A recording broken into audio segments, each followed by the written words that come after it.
Hello, A Life Outside podcast listeners and viewers. It's Dani. Last February, I went to the Kofa National Wildlife Refuge, which is northeast of Quartzsite, Arizona, and southeast of Yuma, Arizona. It's in the Sonoran Desert. The refuge was established in 1939 to protect desert bighorn sheep, and it encompasses 665,400 acres. There are scattered water sources throughout that attract birds that wouldn't normally make migratory stops in the Sonoran Desert. The name Kofa comes from a former gold mine called the King of Arizona. I'm sure that means it has a really rich history that I didn't have a chance to get into, but calls to make it a refuge were championed by the Boy Scouts of America, the National Wildlife Federation, the Isaac Walton League, and the Audubon Society. There was a recent count of how many bighorn sheep were in the area, and there are just about over 400. It is also home to badger, desert tortoise, cottontail rabbit, deer, kit fox, and many different bird species, some migratory. Cougars have also taken up residence in recent years. And it was a Life Outside podcast birthday, so of course I had to get a cake to celebrate. I mean, cake in the desert? Why not? Kofa was also used for military training during World War II, and as a result, there are many unexploded things out in the desert. Camping is permitted for up to 14 days each year, but temperatures can exceed 120 degrees Fahrenheit or 49 degrees Celsius in the summer, so I don't imagine it's very busy then. All of the different homes for mysterious animals were absolutely fascinating to me. Like, who lived in something like this? Was it a desert tortoise? Was it a Gila monster? Was it something else? I never found out. And even cacti like this that were no longer quite as thriving, or maybe they were, obviously could have homes. This little patch was really fascinating. I was certain that birds probably used these as houses once in a while. And I was really enjoying the Arizona citrus. I had as much as I could because I knew I was going to go back to California eventually. I got some writing done. It was a really good writing spot.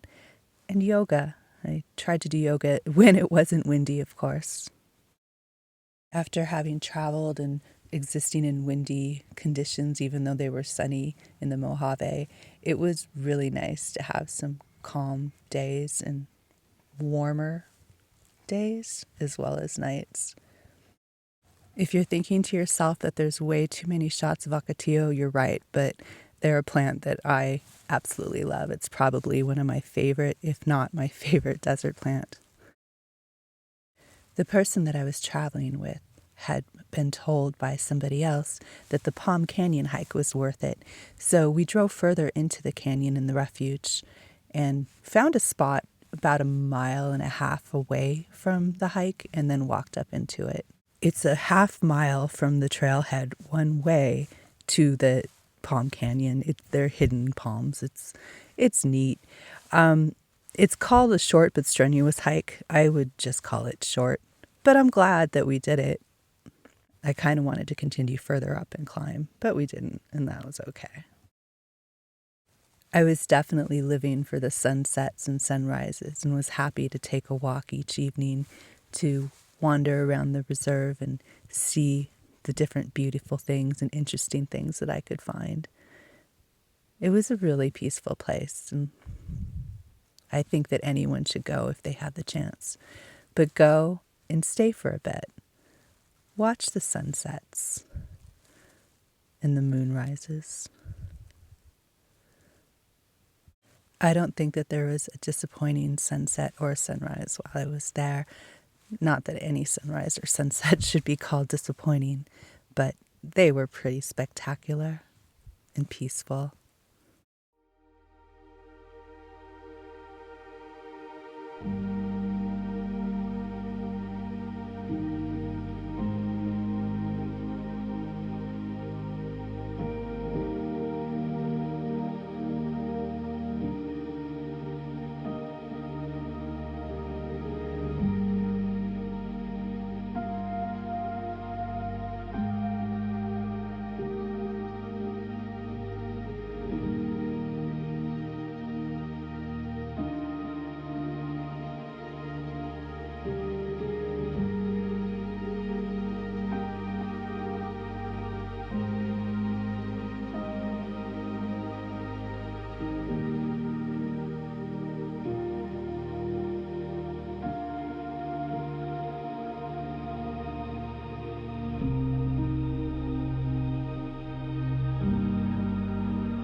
On one of my walks, I came across this master giant. I don't even know what to call it. It's basically a cacti that is no longer living, but houses other beings, I'm sure.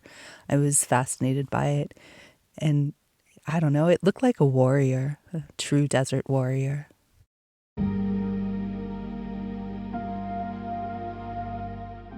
As the sun set on our last night there, I don't think either one of us knew what we were in for in terms of a moonrise. The sunset was nice enough, and the moonrise had been very nice, but nothing like this.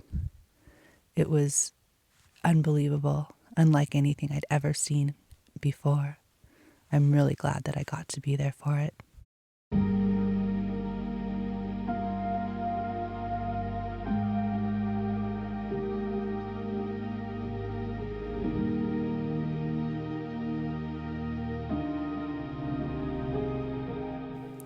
And the following morning, I saw the moon set with the sunrise. I got up early and made myself a cup of cacao. I've been trying to drink a cup of cacao before I take in anything else in the mornings. It's really been beneficial. It has iron, and I add other things, green powders, mushroom powders, pink salt. And I toasted the last morning at Kofa National Wildlife Refuge. I'm glad that I visited, and I hope to go back and see more some point. As always, thank you for watching and listening, and I'll see you next time, or outside.